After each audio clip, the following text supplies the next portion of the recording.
Shalom. All praises to Yahweh Shem Yahushai, Ba'ashem Rakor Kudash. Double honors to the apostles and elders at Great Millstone. Shalom to the hopeful elect.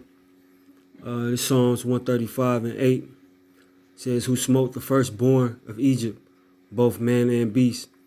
And we know that was one of the plagues that Yahweh Shem Yahushai sent on the Egyptians. Right, he killed the male firstborn of man and beast. All right, it says, "Who sent tokens and wonders into the midst of thee, O Egypt, upon Pharaoh and upon all his servants, who smote great nations and slew mighty kings." All right, so the Most High smote great nations and mighty kings, as you know, starting with Pharaoh in Egypt, and as the Israelites, walked through the wilderness and were confronted by these nations. All right, now this is the same thing that's going to happen, upon Yahweh return. All right, all the nations are going to be put in subjection, through the power of Yahweh Hashem Yahweh Shai. All right, so that's why, it may seem far-fetched to those, non-believers. All right, but it's already happened. The Israelites were delivered, as everybody know, the story of ancient Egypt. All right, Israel was delivered out of ancient Egypt. And the Most High put nations in subjection for our sakes. All right, really for his name's sake. All right. But he blessed the Israelites, protected the Israelites. All right. And once again, smote great nations and mighty kings for his name's sake and for the sake of the children of Israel. All right, the Most High kept his promise. They gave to Abraham, unto Isaac, unto Jacob, unto the tribes. All right, that we would be his chosen people. We would be a great nation. So when you hear, brothers talk about, the nations being destroyed and put in subjection, it's not far-fetched. I know Esau seems as though he's a strong and mighty man and nobody could take out of power. The nations haven't been able to take him out of power, which was all, sanctioned by Yahweh Hashem Yahweh Shai anyway. All right, but this man has been built up to the point where the people think he's, let's say impenetrable, or, he can't be touched, he can't be defeated, because you've been seeing him winning for so long. Now, when you look at the ancient Egypt, they were quote unquote superpower on the earth, like America was considered at one time. They were the top nation. That's why the deliverance was so spectacular, and this deliverance is going to be even more spectacular, starting with the hopeful elect. Because we know the whole nation, ain't getting delivered out of this place. All right. But Psalms 135 and 10, "Who smote great nations and slew mighty kings." All right, so this is Numbers 21 and 1. It says, "And when the king Arad the Canaanite, which dwelt in the south, heard tell that Israel came by the way of the spies, then he fought against Israel and took some of them prisoner. And Israel vowed a vow unto the Lord and said, If thou wilt indeed deliver this people into my hand, then will I utterly destroy their cities. And the Lord hearkened to the voice of Israel and delivered up the Canaanites, and they utterly destroyed them in their cities. And he called the name of that place Hormah." All right. So the prayer to the Lord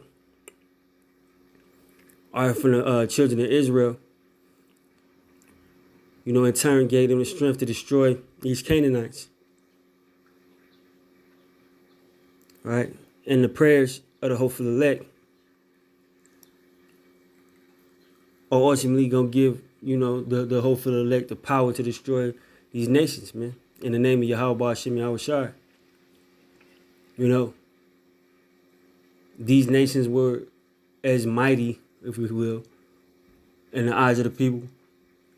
The word superpower keeps coming to mind. They say some of these nations are superpowers.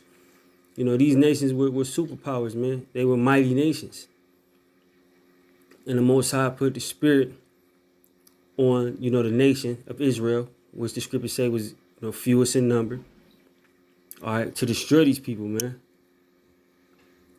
and rule. All right.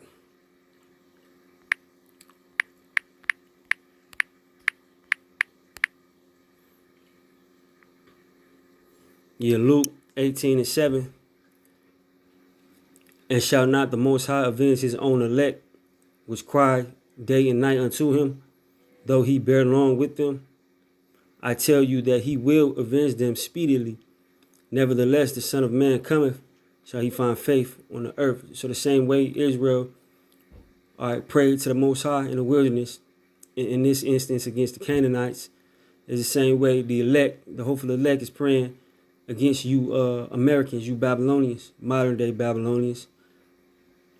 And the Most High is going to give the elect the strength, to take y'all out of power, to defeat these mighty nations, or these nations that's considered mighty, to defeat them for his name's sake. All right, so the Most High be praised. Psalms 135:10, who smote great nations and slew mighty kings. All right. Excuse me. This Numbers 21:25. And Israel took all the cities. And Israel took all these cities. And Israel dwelt in the cities of the Amorites, in Heshbon, and in all the villages thereof. For Heshbon was the city of Sihon, the king of the Amorites, who had fought against the former king of Moab, and taken all his land out of his hand, even unto Arnon. Hopping to verse 33. And they turned and went up by the way of Bashan. And Og, the king of Bashan, went out against them, he and all his people, to the battle of Edrei. And the Lord said unto Moses, fear him not, for I have delivered him into thy hand, and all his people, and his land. And thou shalt do to him as thou didst to Sihon, king of the Amorites, which dwelt at Heshbon. So they smote him and his sons and all his people, until was none left him alive, and they possessed the land.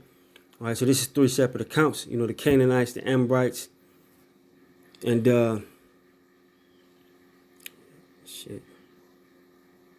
Bashan. All right, against Og, the king of Bashan. All right, where the Most High put his spirit on the Israelites, all right, to defeat these mighty nations. All right, and let me get it.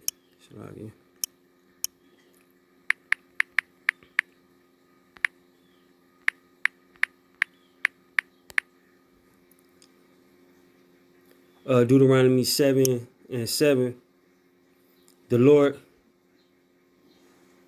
I'm going to start at 6. Deuteronomy 7:6, for thou art a holy people unto the Lord thy power. The Lord thy power hath chosen thee to be a special people unto himself above all the nations that are upon the face of the earth.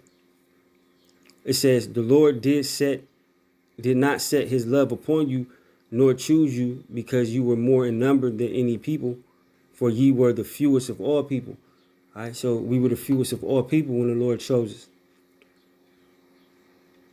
Now, of course, the Israelites are multiplied as a sand of the sea, But when the Lord was having us take down these mighty nations, we was outnumbered a lot of the times. If you know the story of Gideon, I'm not gonna get it, but it was at one point where the Lord chopped down the army. He said, "Nah, it's too many of y'all.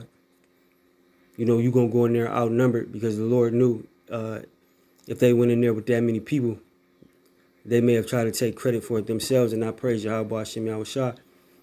But when you see someone who's vastly outnumbered, defeat a multitude, you know something is with them, something is guiding them, something is protecting them, and that's the spirit of Yahweh Hashem Yahushua. So, relating that back to the modern day, right? 144,000, all right, is a very small number amongst the people on the earth.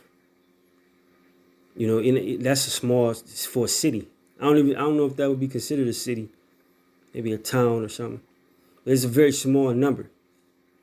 And the Most High deal with this small sanctuary of men. You know, speaking on the hopeful elect, that he's going to use to take down, you know, these quote unquote mighty nations. These nations that outnumber us, will outnumber the elect in a modern sense. Just like the Most High did in the wilderness. All right? The Lord did not set his love upon you, nor choose you because you were more in number than any people, for ye were the fewest of all people. But because the Lord loved you, and because he would keep the oath which he had sworn unto our fathers, Abraham, Isaac, and Jacob, have the Lord brought you out with a mighty hand, and redeemed you out of the house of bondmen, from the hand of Pharaoh, king of Egypt. All right, and we took spoils. You know, when you go to ancient Egypt, the Lord made sure we took all their silver and their gold and they you know, I guess nice possessions. You know, we ransacked them. You know, the Lord did all of that. You know, all of the plagues, those mighty acts that the Lord did in the land of ancient Egypt. And on the way out, he said, by the way, you know, take all their gold and their silver and all they, you know, all the nice things they got. You know, when the Lord is with us, you know, we untouchable. The only thing that separate us from our power is our iniquity as a nation, you know, and individually. You know, but the Lord is going to be with the elect in that day. All right, so the same way that the Lord, you know, smashed ancient Egypt, you know, we went into the wilderness and took out these mighty nations, as the scriptures say, you know, the Ammonites, Canaanites, to name a few. It's the same way, you know, the Lord is going to use Israel, all right, the elect, the hopeful elect, to destroy these nations today. You know, and these people act like this can't happen.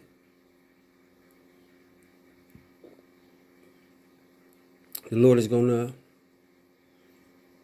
you know, do these same mighty acts over and over. Well, not over and over, but he's going to do it again. You know, Psalms 135:10, who smote great nations and slew mighty kings. Sihon, if I'm pronouncing that right, so I like it. Sihon, the king of the Amorites, and Og, the king of Bashan, and all the kingdoms of Canaan. All right, these were great nations. And we were few in number compared to them. It says, Psalms 135:12, and gave their land for a heritage unto Israel, his people. All right. And we're going to take our land back, the land of Israel. It's going to be taken back. You know, and we're going to rule on the earth. You know, the Lord gave us the strength. You know, he used his power, you know, for his name's sake, for us to destroy these mighty nations, these mighty kings, and take their land and take their possessions. You know, the exodus of ancient Egypt has become just like I guess you would say, like a fairy tale to most. You know, but these mighty acts really happen. You know, and the Lord is going to do more mighty acts in this modern time.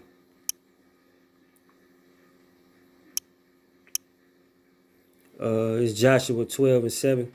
It says, and these are the kings of the country which Joshua and the children of Israel smote on this side Jordan on the west, from Baal Gad in the valley of Lebanon, even unto Mount Halak, that goeth up to Seir, which Joshua gave unto the tribes of Israel for a possession according to their divisions. in the mountains and in the valleys and in the plains and in the springs and in the wilderness and in the south country, the Hittites, the Amorites, and the Canaanites, the Perizzites, the Hivites, and the Jebusites. All right, these are all the people the Lord put the Spirit on us to ride on, like to defeat for His name's sake.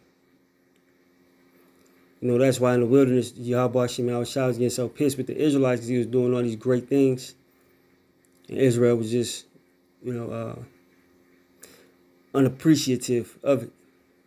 You know, but continuing on, it says the king of Jericho won, the king of Ai, which is besides Bethel, won, the king of Jerusalem won, the king of Hebron, the king of Jarmuth, the king of Lachish, the king of Eglon, the king of Gezer, the king of Debir, the king of Gidir, the king of Hormah, the king of Arad, the king of Lebnah, the king of Adullam, the king of Makkedah, the king of Bethel, the king of Tappuah, the king of Hephir, the king of Aphek, the king of Lasharon, the king of Maidan, the king of Hazor, the king of